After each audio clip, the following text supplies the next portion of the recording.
Hello, Munhall readers. I'm Mrs. Wilkinson and I teach second grade. Today we're going to read The Miraculous Journey of Edward Tulane, written by Kate D. Camillo, Chapter 5. The house on Egypt Street became frantic with activity as the Tulane family prepared for their voyage to England. Edward possessed a small trunk, and Abilene packed it for him, filling it with his finest suits and several of his best hats, and 3 pairs of shoes, all so that he might cut a fine figure in London. Before she placed each outfit in the trunk, she displayed it to him. "Do you like this shirt with this suit?"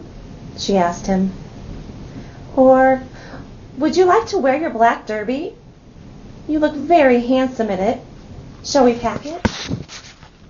And then, finally, on a bright Saturday morning in May, Edward and Abilene and Mr. and Mrs. Tulane were all on board the ship, standing at the railing. Pellegrina was at the dock. On her head, she wore a floppy hat strung around with flowers. She stared straight at Edward. Her dark eyes glowed. "Goodbye," Abilene shouted to her grandmother. "I love you." The ship pulled away from the dock. Pellegrina waved to Abilene. "Goodbye, lady," she called. "Goodbye." Edward felt something damp in his ears. Abilene's tears, he supposed. He wished that she would not hold him so tight. To be clutched so fiercely often resulted in wrinkled clothing. Finally, all the people on land, including Pellegrina, disappeared. Edward, for one, was relieved to see the last of her. As was to be expected, Edward Tulane exacted much attention on board the ship. "What a singular rabbit," said an elderly lady with 3 strings of pearls wrapped around her neck. She bent down to look more closely at Edward. "Thank you," said Abilene. Several little girls on board gave Edward deep glances, full of longing. They asked Abilene if they might hold him. "No," said Abilene.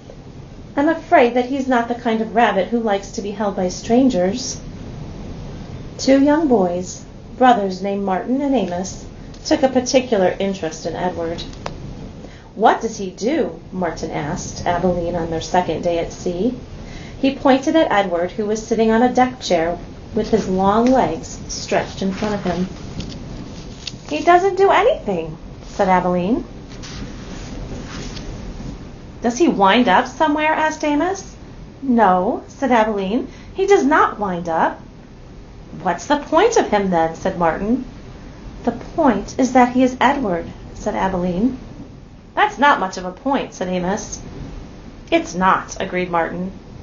And then, after a long, thoughtful pause, he said, "I wouldn't let anybody dress me like that." "Me neither," said Amos. "Do his clothes come off?" asked Martin.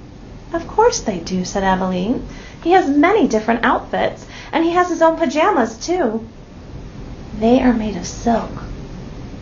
Edward, as usual, was disregarding the conversation.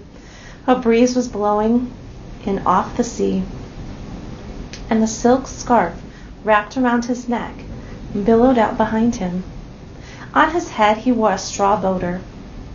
The rabbit was thinking that he must look quite dashing. It came as a total surprise to him when he was grabbed off the deck chair, and first his scarf, and then his jacket and pants were ripped from his body.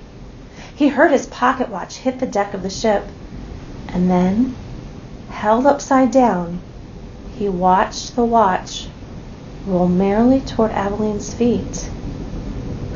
"Look at him," said Martin. "He's even got underwear." He held Edward aloft so that Amos could see. "Take it off," shouted Amos. "No!" screamed Abilene. Martin removed Edward's underwear. Edward was paying attention now. He was mortified.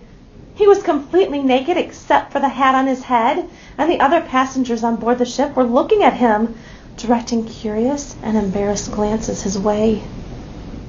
Give him to me, screamed Abilene. He's mine. No, said Amos to Martin. Give him to me. He clapped his hands together and then held them open. Toss him, he said. Please, cried Abilene, don't throw him. He's made of china. He'll break. Martin threw Edward, and Edward sailed naked through the air. Only a moment ago the rabbit had thought that being naked in front of a shipload of strangers was the worst thing that could happen to him. But he was wrong. It was much worse being tossed in the same naked state from the hands of one grubby, laughing boy to another. Amos caught Edward and held him up, displaying him triumphantly. Throw him back, called Martin. Amos raised his arm, but just as he was getting ready to throw, Abilene tackled him, shoving her head into his stomach and upsetting the boy's aim.